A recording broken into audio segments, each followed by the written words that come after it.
Good morning, everyone, and thank you for joining us today for Ireland, the Ultimate Driving Route. Today we have with us Helen from Travel Ireland, Maureen from the Croke Park Hotel, Alison from Manor House Hotel, and Patrick from the National Museums of Northern Ireland. We will be proceeding momentarily, and at this point I would like to thank all of our partners, presenters, and affiliates for coming and joining with us today, and of course all of the guests for taking the time. Thank you again for your patience. Helen will be taking the floor shortly. We would like to ask that any responders having technical difficulties at this moment press them into the chat box. If your sound isn't working or something like that, a moderator will be happy to assist you. We also request that all questions be held until the end of the presentation, at which point a moderator will direct them to the appropriate respondent, just to make things go a little bit easier. So while we're here, I would like to ask everyone can hear us and the sound is coming through. Once again, if not, please make a note of that in the chat box and a moderator will be happy to assist you. And at this point, we will be turning the floor over to Helen. So thank you for your patience once again, and enjoy the presentation. Okay, hello and welcome everyone. My name is Helen Cole, as Tabitha said, from Tourism Ireland. I'm really sorry, my presentation seems to be having some technical difficulties, but luckily all the partners have, probably much better presentations than me. So I'm just going to give you a quick overview about what I was going to quickly introduce for Ireland's Ultimate Driving Route, and then the partners can really talk in detail about some of the great places that you would be able to stop off and start your destination and incorporate into a driving route. For those of you who don't know about driving in Ireland, I've got some great top tips for your clients. First of all, they're going to need an international driving permit issued abroad or their full driving license from Canada to drive in Ireland. Don't forget that you drive on the left in Ireland. Also, the Car Rental Council of Ireland will give you a list of reputable car companies that you can use and recommend to your clients. A little reminder that in the Republic of Ireland, the speed limits are in kilometres, and in Northern Ireland they're in miles. So sometimes when people are driving from the Republic of Ireland into Northern Ireland, they'll see the signage switch over, but maybe not fully understand. So it's always a good point of reference to note for your clients. Ireland is very well serviced by petrol stations. There's an abundance of them, so no fear there about running out of petrol. And there are actually toll roads in the Republic of Ireland as well, and there are a number of toll roads that they would need either a spare bit of change in the car for, or some of the toll roads you can actually pay in advance with the reg number of the car online, or they can pay after they've passed through the tolls. That's always a good one to remember, and sometimes the car companies will advise them on that and how best to approach paying the tolls. I was going to bring you kind of on a little bit of an overview of three very nice drives that you can do in Ireland for the ultimate driving trip. We can send you the PDF of the presentation, so you'll be able to see the lovely pictures and have a little bit more info. One of the drives we were going to recommend to you is the Burren Drive. So this is starting in Dublin and then heading down to the southwest of Ireland to the County Clare region. The Burren Drive is a circuit of about 83 kilometres in total, and you begin in a beautiful ancient town called Kilfenora.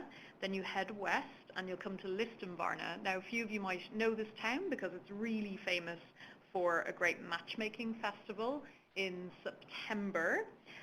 Really good fun.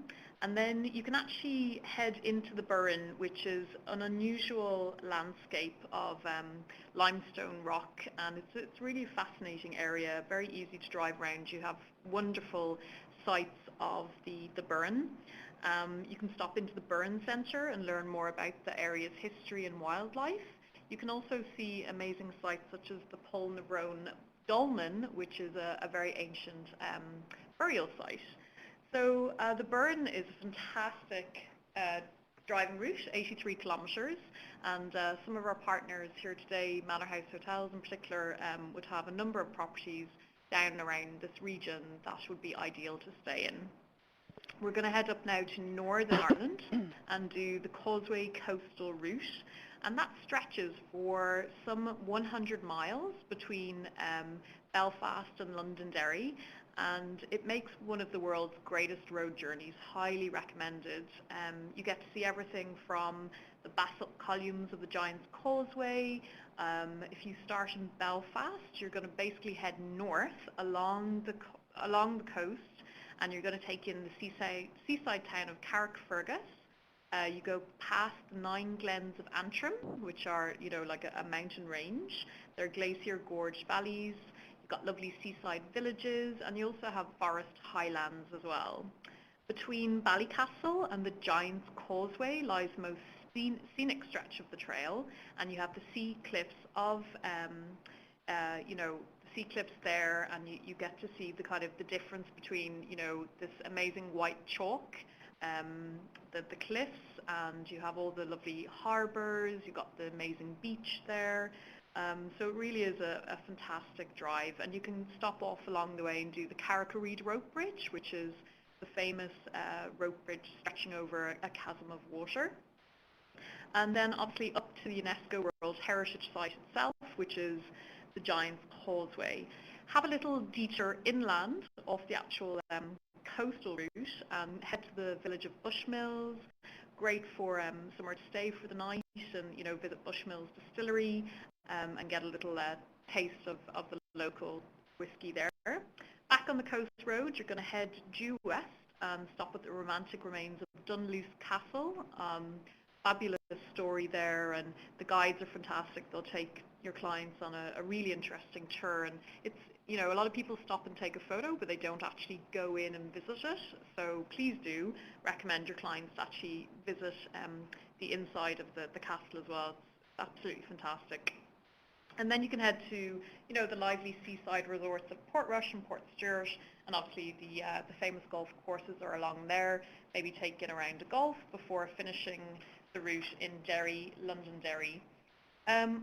Because we started late, I'm going to jump ahead and just briefly tell you about the Wild Atlantic Way, which is our longest, most defined coastal touring route in the world, and that actually starts in County Cork in the south of the country and takes in the southwest, west, north and northwest coast of Ireland. Again, we've got a Wild Atlantic Way app that your clients can download and help them on their driving route.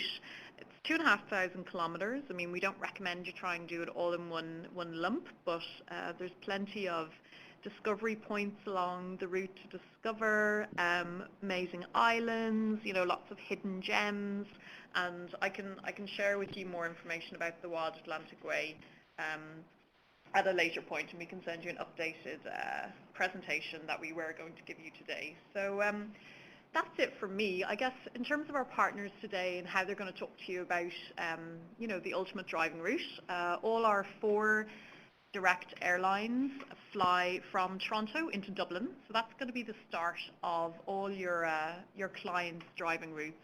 And we're in from Croke Park Hotel, which is situated in the city centre in Dublin. I've stayed in it recently with agents. Fantastic, centrally located hotel, lovely staff, great base to really, start your trip.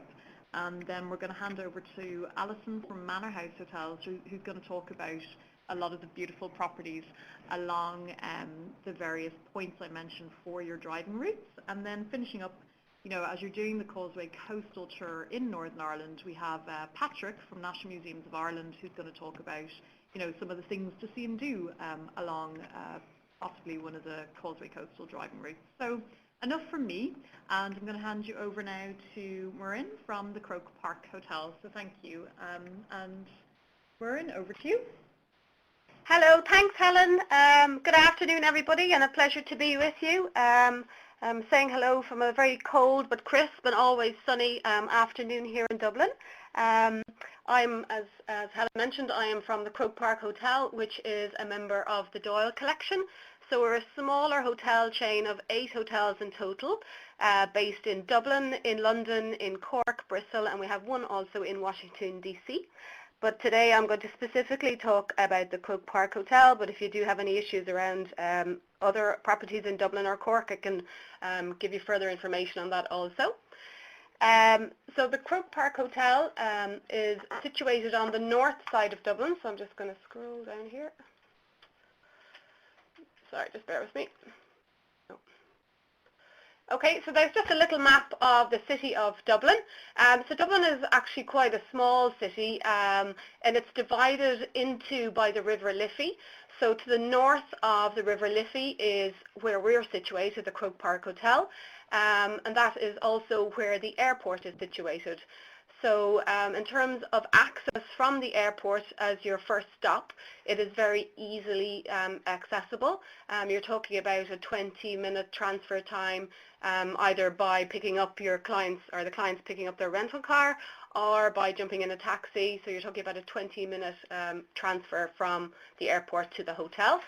But equally, we're within walking distance of Dublin city centre as well. So we're talking about a 12-minute walk to O'Connell Street, which is one of the main pedestrianised shopping districts in Dublin.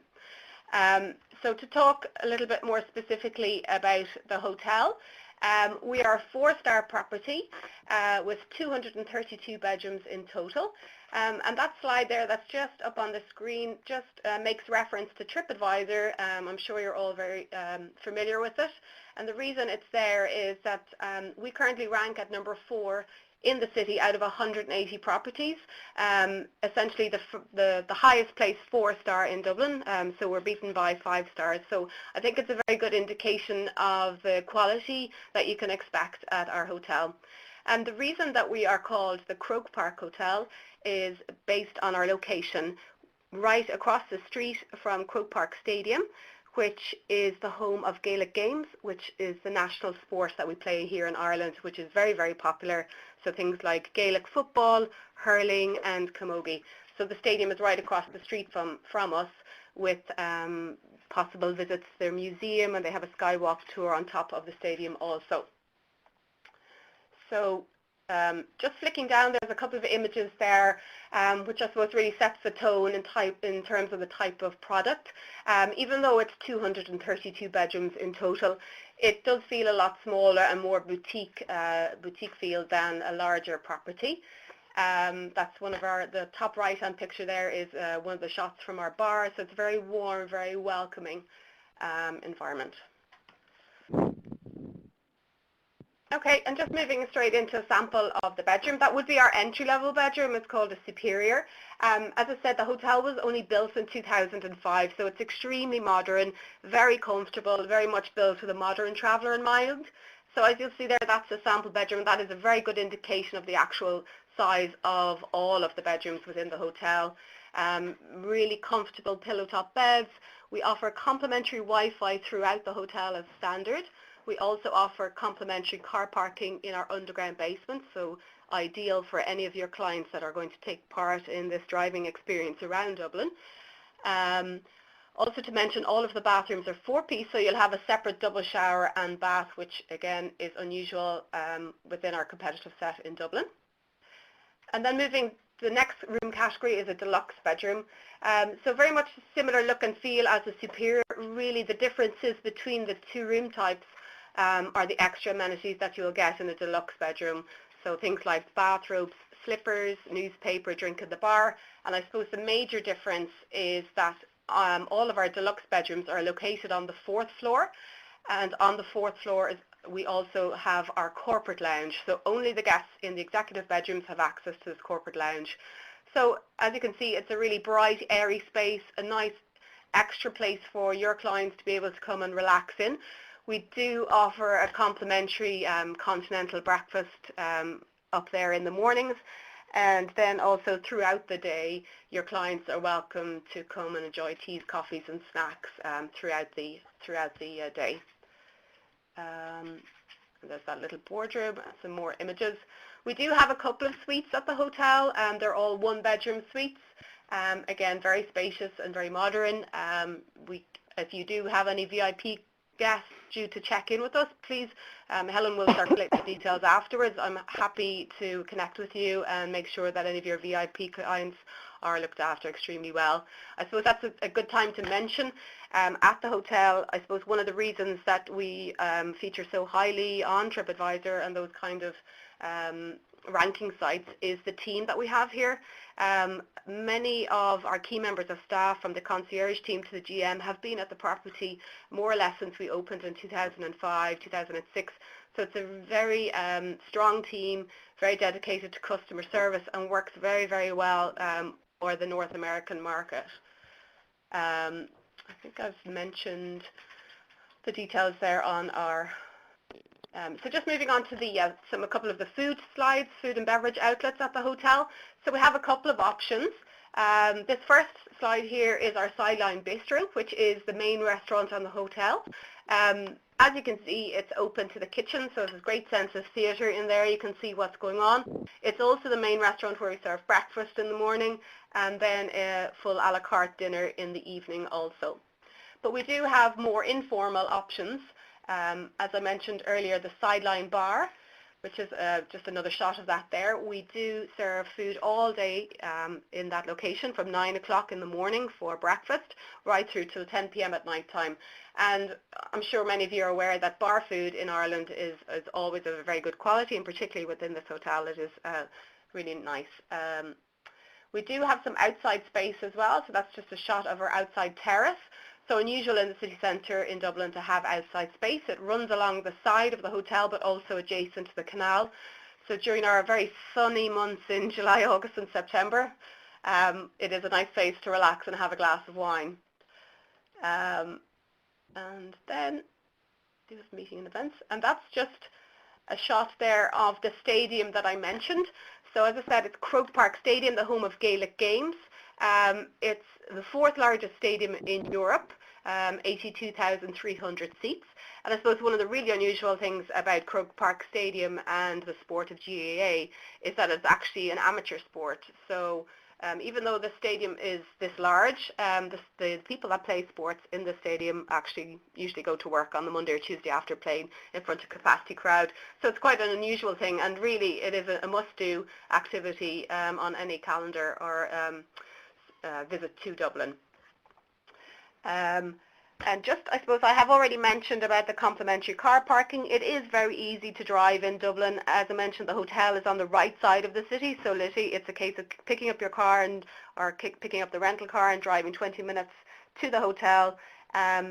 Generally, Ireland is very, very friendly, so any issues with the driving, it's always, somebody will help you, so it's a good way to start your driving holiday of Ireland. Just quickly mention there as well that we do have a second property in Dublin. It's called the Westbury Hotel. It's our 5-star flagship property within the Doyle collection. So I don't have slides, but if anybody needs any more information on a 5-star option, please do let me know and I will be delighted to send further information to you. And that is me done. I am going to pass to Alison in Manor House now. Thanks for your time and have a good afternoon.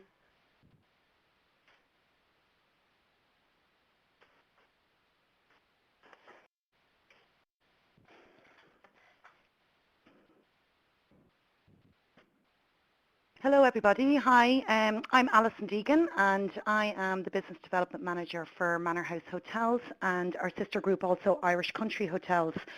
So I've quite a lot to get through, so I'll try and just do a brief overview. We have two groups of hotels which comprise of 53 luxury hotels located throughout the whole Isle of Ireland. So as I said, I'm just going to give you a brief overview, and any questions you want to ask, we can ask at the end of all of the presentations.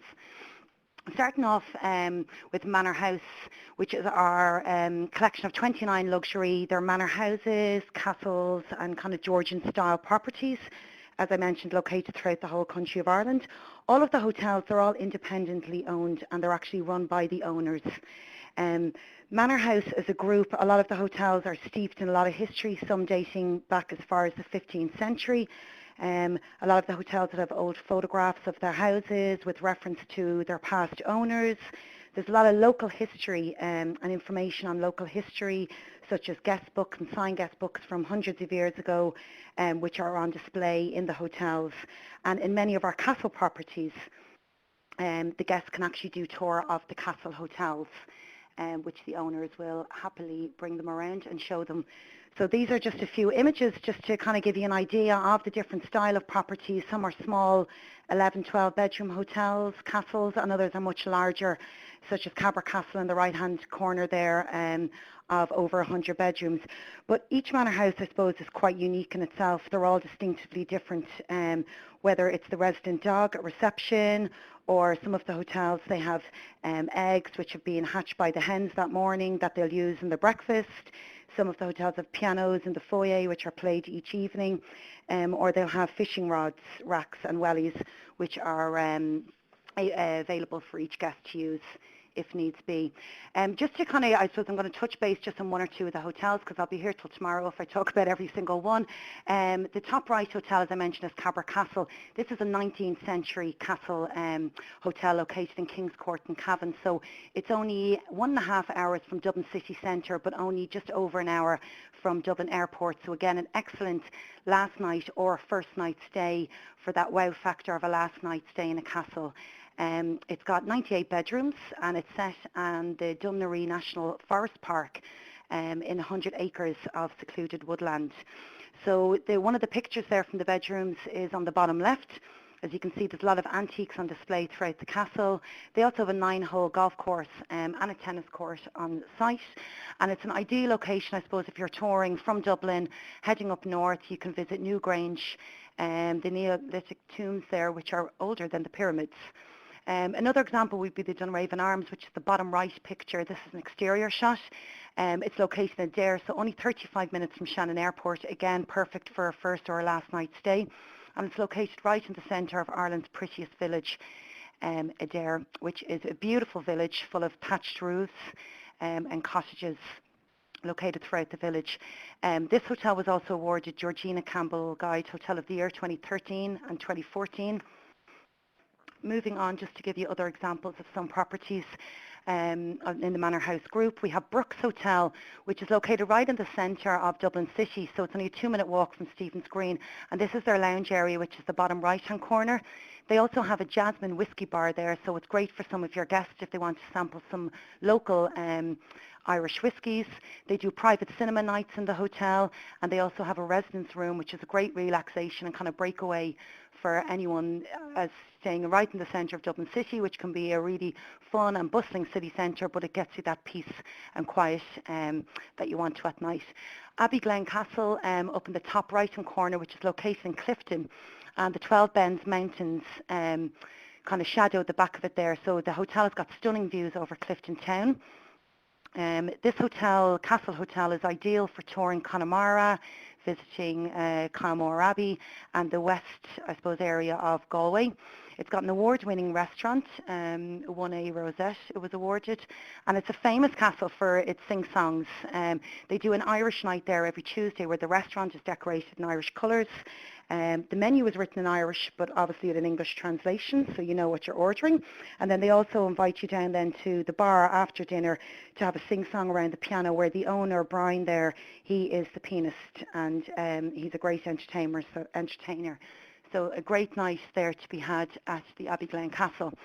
Manor House in general, distinctly different as I mentioned, but they're renowned for their dining experiences. Many of the hotels have award-winning chefs. And a lot of the hotels do food foraging and have herb gardens out the back of the hotel. One example would be Brook Lodge Hotel in Wellspan, Wicklow. The image isn't showing up there on the screen, but I can send on images for anyone that wants it or more information. It's a luxury spa hotel, but they do have 2 new unique restaurants on site. One of them, which they're most renowned for, is the Strawberry Tree, and it's Ireland's only certified organic restaurant. So their menu changes on a daily basis and also to reflect which season they're in. They feature a lot of the fresh, organic and wild foods, many which are grown to order and have to be ordered a year in advance, so the hotel needs to know what type of foods for their local farmers to be growing. They also have a walk-in wild foods pantry, which features a lot of their, I suppose, their forage produce and a selection of their cured meats, which is cured in their own smokehouse, and also some great Irish cheeses. So really local aspect there to the hotel. Another example would be Delphi Lodge, which is the top right-hand corner here. And this is a unique hotel. Delphi Lodge is located in Leanne in Connemara. It's a small 12-bedroom hotel. They're Wild Atlantic Way ambassadors, but they're really big with salmon fishing, and you can go salmon fishing directly outside the hotel. What they do for dinner time, they do a joint dining table. So Michael, who's the manager there, he's also the host. So they invite all the guests down at 7 o'clock in the evening for a drinks reception and canapes, and then everyone sits at the same table where Michael introduced everybody. So it's a really good way to get to know people that maybe aren't in your group, or if you're travelling as a single traveller on your own, it's a really good way to interact with different people that you might meet from Ireland or all over the world. So a great different type of experience. Just to touch on, Manor House Hotels are friends of the National Gallery, and we're also corporate ambassadors of our national theatre, the Abbey Theatre. As Helen mentioned there earlier on, the Wild Atlantic Way, which many of you will be familiar with, we've 24 hotels between our two groups, between the Manor House and the Irish Country Hotel Group, along the Wild Atlantic Way, stretching from Donegal down to Old Head in Kinsale. And just to run through a few different examples, Ballynahinch Castle in Connemara, as an example, it's set on 450 acres land, so really stunning property, beautiful views from all of the bedrooms. Voted #1 hotel in Condé Nast Readers. And there's a lot of people, I suppose, who go to Ballynahinch Castle and never actually leave the estate because there's just so much to do.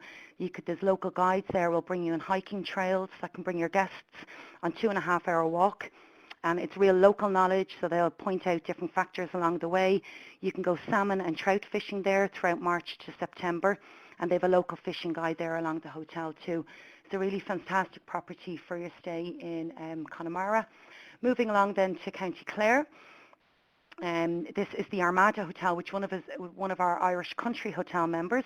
It's an 86-bedroom hotel with stunning views looking right over the Atlantic Ocean. The Cliffs of Moher, excellent base point here for visiting the Cliffs of Moher. It's only 30 minutes away. As you can see from the bottom left-hand corner, very traditional family-run hotel, cosy Irish pub. This is Johnny Burke's bar, so there's a lot of history steeped into this hotel, and they also have live Irish music most nights throughout the summer and at the weekends as well. The new Cliffs of Moher, the Coastal Walk, which is only 20 minutes from the starting point in Liscannor. So that's where guests can walk actually from Liscannor to the Cliffs of Moher, and it's a truly breathtaking walk right along the Atlantic Ocean there. So that's a great base point if any of your clients are looking to do that. Another example would be Ballyseedy Castle in Tralee. This is Kerry's only 4-star castle, and it dates back as far as the 16th century.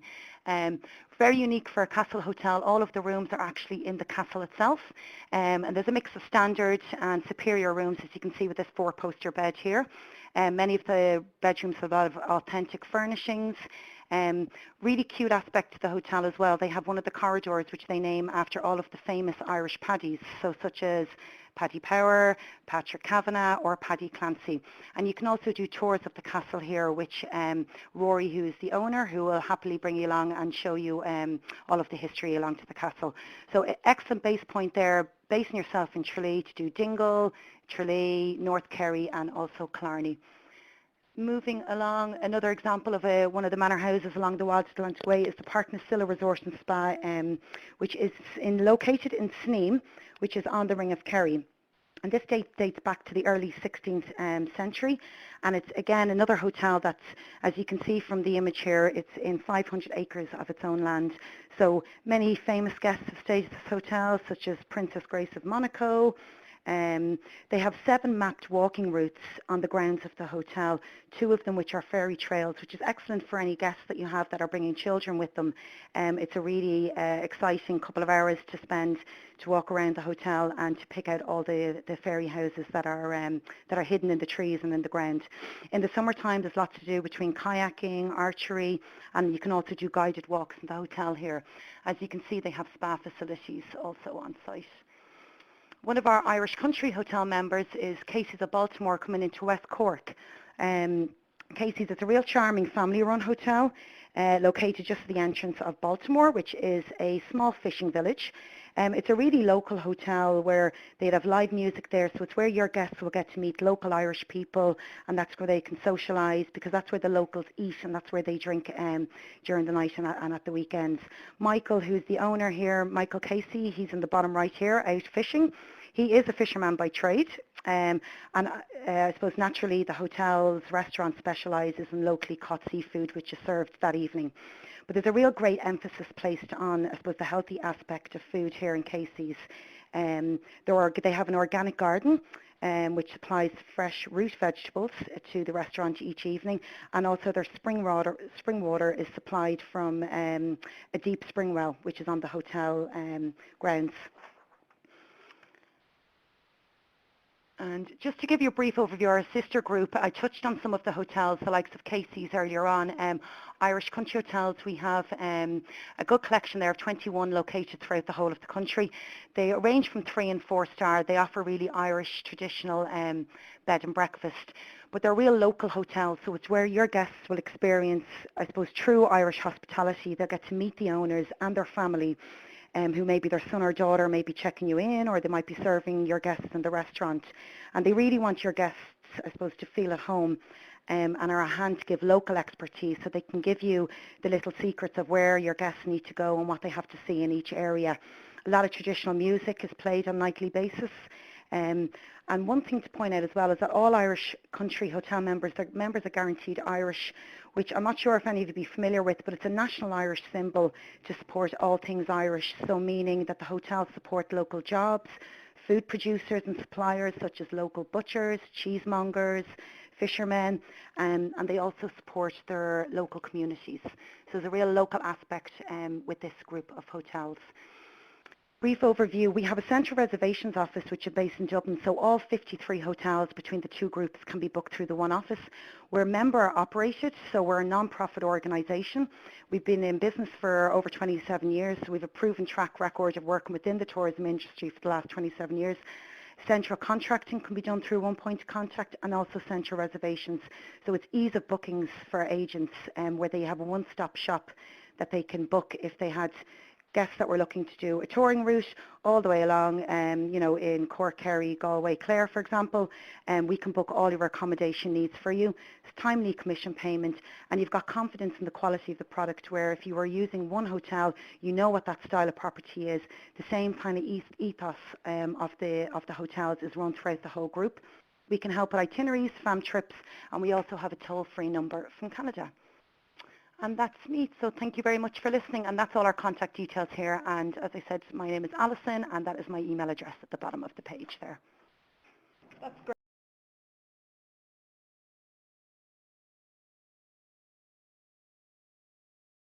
To stay as people are driving around the country, and now we're going to head up to Northern Ireland, and as I mentioned, as you're doing the Causeway Coastal route, there's a great option of visitor attractions and museums, and Patrick is going to talk to us specifically about the National Museums of Northern Ireland. So Patrick, I'll hand it over to you. Hello everyone. As I've said, I'm from National Museums Northern Ireland.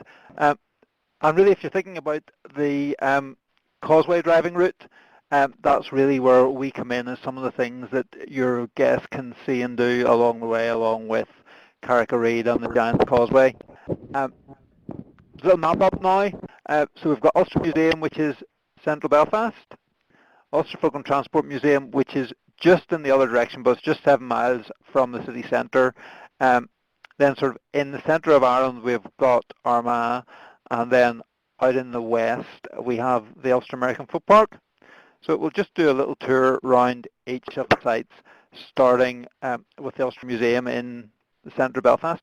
It's Northern Ireland's National Museum with collections of art, history and science. We have 7 art galleries, always changing, collections of Irish art from the 17th century right the way up to the present day. We're still collecting, and we also bring in a range of travelling exhibitions. So there's normally a good mix of traditional Irish art, sort of landscapes and portraits, and some more contemporary abstract art, so something for everyone. We also have a very strong collection of applied art, and this is a shot of the Applied Art Gallery, which has a permanent Balik display in it, so it's one of the largest permanent collections of Balik on display anywhere. From art, you then move into the history galleries, where we start with the peopling of Ireland and fairly chronologically work through that shot of the Saints and Scholars Gallery, which looks at the establishment of the church and the sort of the tribal structure in Ireland. We also house Belfast's most famous resident, Takabuti. Started as a Victorian museum. No self-respecting Victorian museum opened without a mummy. And this is ours, a very well-preserved mummy. And we look at life and death rituals in Egypt at 600 BC and life and death rituals in Ireland at the same time. And then we finish the history galleries with a Troubles gallery, which looks at the recent political history in Northern Ireland, which tends to be popular with visitors. Each area of the museum has a discovery centre, so we've one for art, one for history, and we've one for science. This is the science one, where you can look at different samples under the microscope and just get a bit deeper into our collections.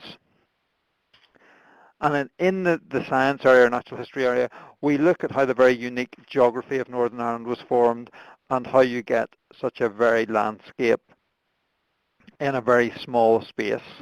So it helps to bring, if they're going to the Giant's Causeway or even down the Cliffs of Moher, it helps to bring that to life and show how that was created. Moving 7 miles from the city centre out to the Ulster Folk and Transport Museum, there's really 2 museums here. Folk Museum, where we recreate life from the early 1900s, and a transport museum. These are all our visitor guides, all in costume, and they become part of the experience and interact with the guests. So we show how people lived in Ulster in the early 1900s. We show what they did for recreation in the picture house. You can go into some exhibit building shops and see the very different way in which people shopped back then.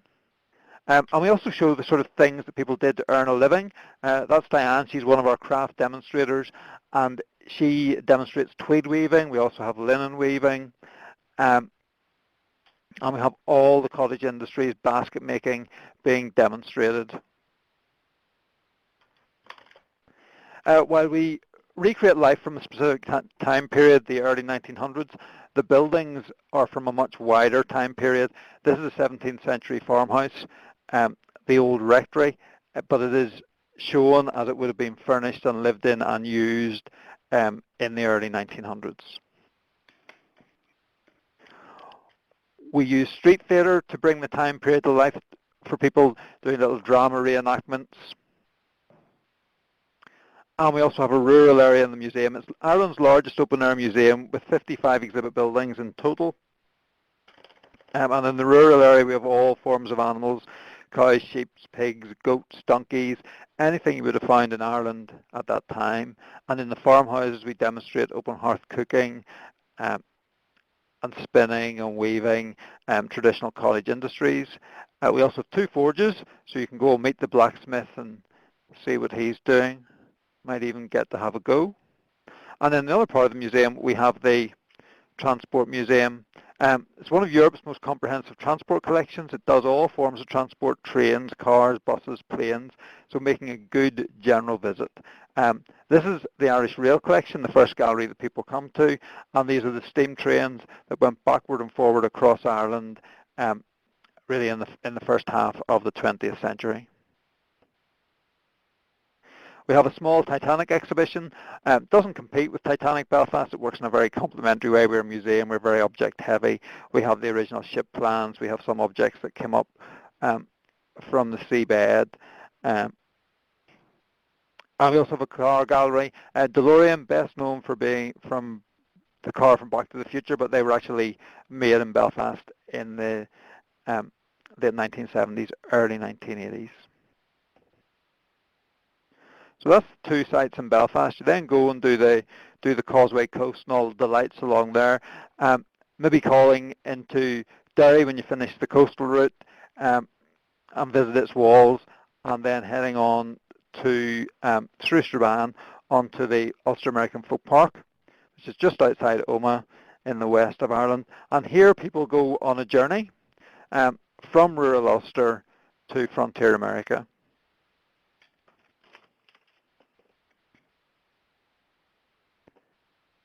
Oh. An image didn't come up there. That was actually an image of the Mellon House, where we, which is one of the original houses that the museum was built up around. So we show how people lived and worked in Ireland in that sort of early 19th century time period. That's a blacksmith's. You then go into the into Ulster Street, a recreation of a little port where you've got all the businesses you would have had. You've got printers, you've got 2 spirit grocers. Very few Irish towns only have 1 pub. They usually had 2 or 3. So we have 2 in ours, and we have a chemist. And you then go into the Ship and Dockside Gallery, onto the Brig Union, which is an accurate recreation of an immigrant sailing ship that went back and forward across the Atlantic in the first part of the 19th century, probably just before the sort of the famine period. And you can see how life on board was really pretty unpleasant for a 6-week crossing over the Atlantic. And then you're magically transported from frontier America, into frontier America. All of the buildings, all of the American buildings, like the Irish buildings, have been taken down from the original sites and rebuilt. It's the largest collection of American frontier buildings anywhere outside of North America. And all of the buildings have a connection to Ireland, and we tell the stories of those people, and that's how we do first-person interpretation, and that's how we bring the museum and the journey that people took to life for people. And we compare and contrast life in frontier America with life back home in Ireland. So in the Irish part of the site, you're likely to get soda bread or potato bread or some Irish stew to taste. In the American part of the site, you're more likely to get apple bread or apple fritters to taste, and you'll see demonstrations like this one, like candle making, candle dipping.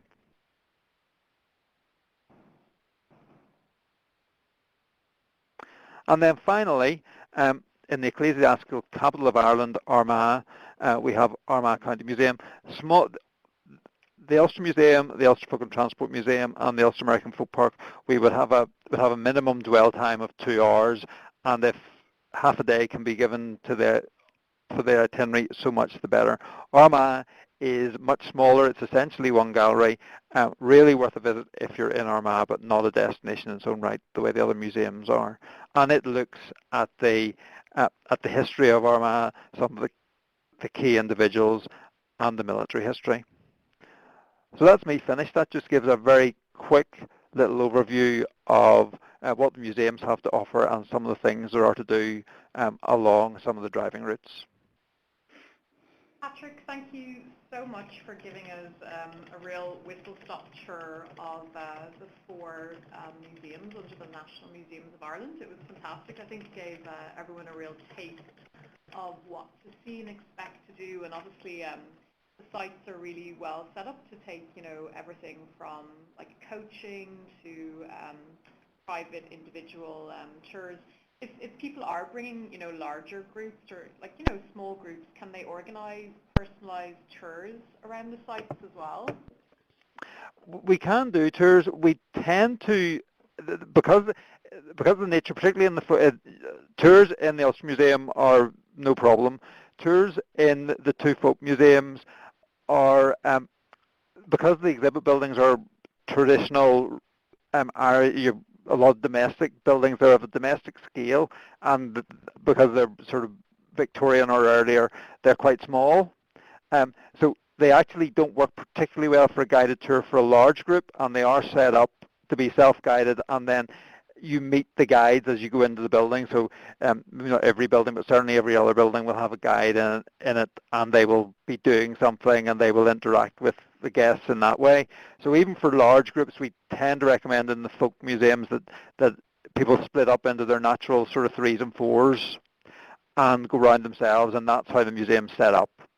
And we find that works very, very well. And just to note, are the museums fee-paying? Is that right?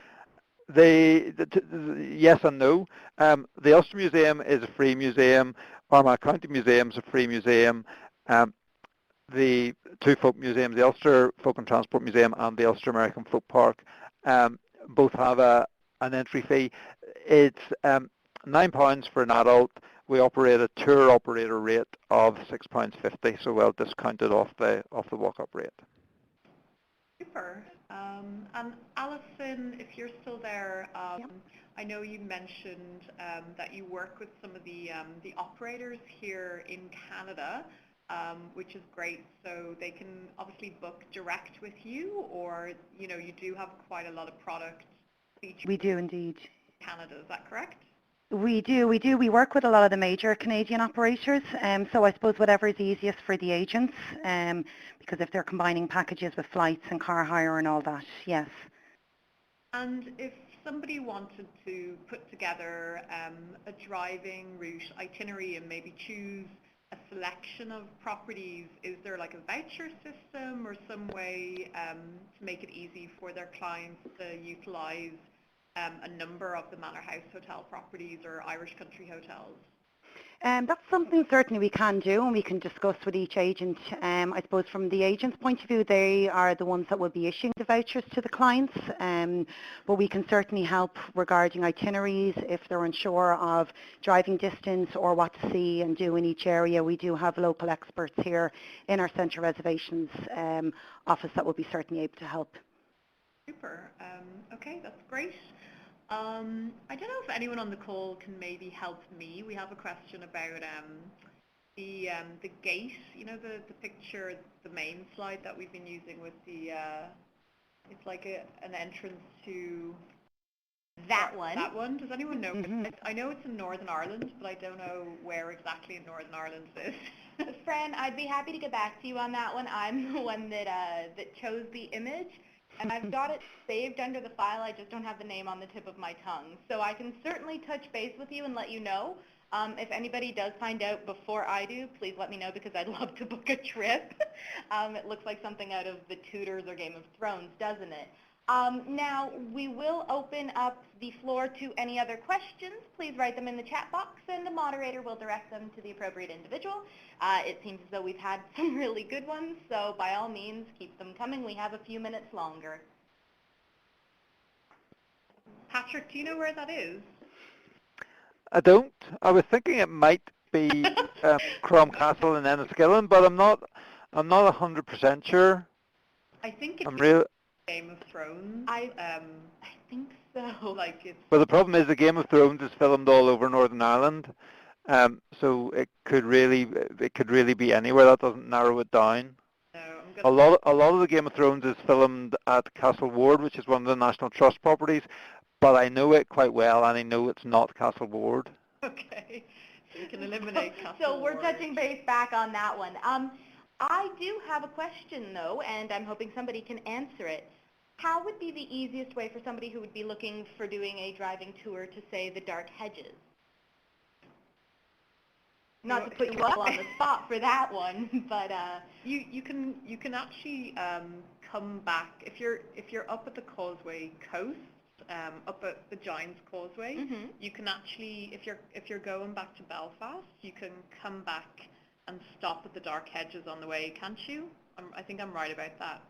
Yes, you can. They're up on the north coast. They're close to the Giant's Causeway, and that's the way to do them. Or if you were going on to Derry after the route, it's a relatively small detour. Yeah. To see them. That they're up close to the Causeway on the North Antrim coast. Yeah, and if anyone wants a little bit more information about like suggested driving itineraries that you can do yourself for the Game of Thrones, on our website, ireland.com, if you put in Game of Thrones into the search bar, it'll come up with lots of suggested itineraries and ideas for the Game of Thrones. So, okay, I think that seems to be it with the questions. So thank you to our wonderful partners from Ireland. I know it's home time for you guys, so I hope you have a great evening, and thank you very much for participating in our webinar today, and thank you to all the agents who've logged in and signed in. I hope you have a good rest of the day, and our next webinar is December 10th, so please do keep an eye out with Baxter and have a look and register for our last final webinar of the year. So thank you very much to Patrick, Alison, and Weirin as well. Thank you. And Thank you very much. Thank you. Bye. We would like to thank everybody and just let all of our agents know that if you have missed something or if there were technical difficulties during the presentation, you will be receiving a copy of a recording of this webinar as well as a PowerPoint presentation, so that if you want to see Helen's images, they will be made available to you. So once again, we would like to thank you, and on behalf of Baxter Travel Media, I would like to thank Helen from Travel Ireland, Maureen from Croke Park Hotel, Alison from Manor House Hotel, and Patrick from National Museums of Northern Ireland. Once again, thank you very much for joining us, and we look forward to seeing you on December 10th. Thank you. Thank you very much. Bye. Thank you. Bye. Bye. Take care.